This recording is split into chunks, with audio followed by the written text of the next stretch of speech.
तो 29 सितंबर यानी मंडे से शुरू हुई 3 दिन की आरबीआई एमपीसी मीटिंग आज 1 अक्टूबर को एंड हो चुकी है। इससे जुड़ी हुई फाइनल अनाउंसमेंट हमारे पास अब आ चुकी है। इस मीटिंग में सबकी नजर केवल एक ही बात पर रहती है, वो है रेपो रेट कट यानी कि ब्याज दर में कटौती। लेकिन finally RBI governor Sanjay Malhotra ने आज 1 अक्टूबर को अनाउंसमेंट कर दिया है और उन्होंने साफ ये बात कह दी है कि रेपो रेट को 5.5% पर ही होल्ड किया गया है। तो इस वीडियो में हम डिस्कस करेंगे सबसे पहला तो कि क्या होती है एमपीसी की ये मीटिंग और इसका क्या इम्पैक्ट हमारे स्टॉक मार्केट और हमारी इकोनॉमी पर पड़ता है, और उसके बाद हमारे अपने पोर्टफोलियो पे भी कितने बार होती है आखिरकार ये मीटिंग, और रेट कट इस बार आरबीआई ने क्यों नहीं किया। इसके ऊपर एक डिटेल डिस्कशन करेंगे हम इस वीडियो में। वीडियो को स्किप बिल्कुल ही मत करिए क्योंकि ये जो इन्फॉर्मेशन है हो सकता है आपके पोर्टफोलियो पर एक बहुत बड़ा इंपैक्ट डाले आने वाले कुछ दिनों में। तो देखिए, आरबीआई की जो एमपीसी मीटिंग है यानी कि मॉनेटरी पॉलिसी मीटिंग इस साल में 6 बार होती है। इसके 6 मेंबर्स हैं जिसमें 3 आरबीआई के होते हैं और 3 गवर्नमेंट के। इस साल की अगर बात करें तो फरवरी में, अप्रैल में, जून में और अगस्त में 4 बार ये मीटिंग हो चुकी है। अगस्त में भी आरबीआई ने कोई रेट कट नहीं किया था और उसको 5.5% पे भी होल्ड करके रखा था। वहीं फरवरी, अप्रैल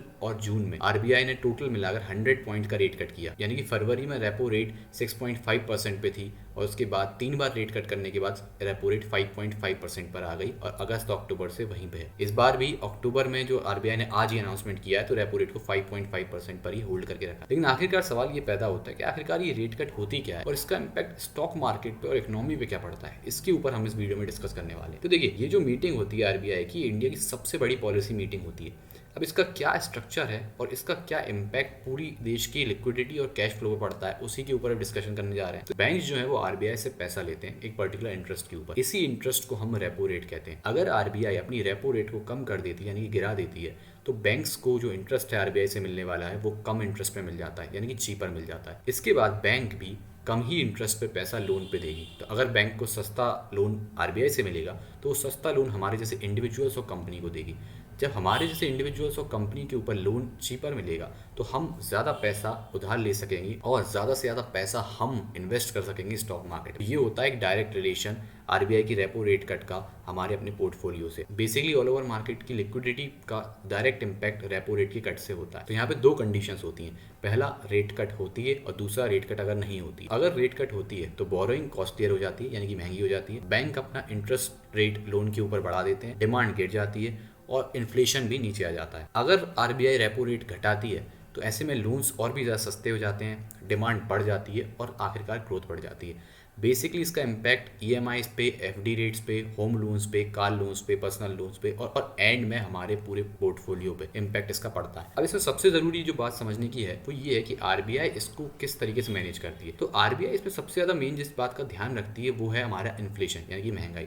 अगर इन्फ्लेशन अपने बेंचमार्क के आसपास ही चल रहा होता है तो आरबीआई रेट कट नहीं करती है। लेकिन अगर इन्फ्लेशन को कंट्रोल करने की ज़रूरत आरबीआई को लग रही है तो ऐसे में आरबीआई को रेट कट करना ज़रूरी पड़ जाता है। बेसिकली आरबीआई का जो रेट कट है ये एक प्राइमरी टूल की तरह एक्ट करता है इन्फ्लेशन और ग्रोथ दोनों के बीच में। तो जैसा कि हमने वीडियो में पहले भी कहा कि आज जो मीटिंग का अनाउंसमेंट हुआ है उसमें आरबीआई ने कोई भी रेट कट नहीं किया है, 5.5% पे स्टेबल है। 3 बार रेट कट आरबीआई ऑलरेडी कर चुकी है जो कि ऑलरेडी बहुत ज़्यादा है। फरवरी के 6.5% से लेकर अब 5.5% पे जो वैल्यू इस समय हमें रेपो रेट की दिख रही है वो काफ़ी ज़्यादा बैलेंस्ड है और इन्फ्लेशन भी अभी अपनी बेंचमार्क के आसपास चल रहा है। ऐसे में आपने आज ये भी देखा होगा कि अपने पोर्टफोलियो में आपने बहुत अच्छी एक रैली देखने को मिली होगी। अगर हम निफ्टी इंडेक्स की आज बात करें तो निफ्टी आज आफ्टरनून में लगभग 2 बजे के आसपास 190 पॉइंट्स ऊपर था, लगभग 24,800 पे। और ये तो हो सकता है रैली की सिर्फ एक शुरुआत हो। ऑल ओवर देखें तो मार्केट में काफ़ी ज़्यादा एक पॉजिटिव सेंटीमेंट हमें बनते हुए दिख रहा है। हालांकि आरबीआई ने रेट कट नहीं किया जो कि शायद एक्सपेक्टेशन हम बना रहे थे कि इस बार फिर से आरबीआई अपना रेट कट कर दे, लेकिन ऑल ओवर इन्फ्लेशन कंट्रोल में है, आरबीआई का रेट कट भी बैलेंस्ड है और हम अपने पोर्टफोलियो में भी अच्छी रैली देखने को मिल सकती है आगे और ज़्यादा। इतना ही था आज की वीडियो में। अगर कोई भी वैल्यू इस वीडियो ने आपको प्रोवाइड करी हो तो चैनल को लाइक करें और सब्सक्राइब करें।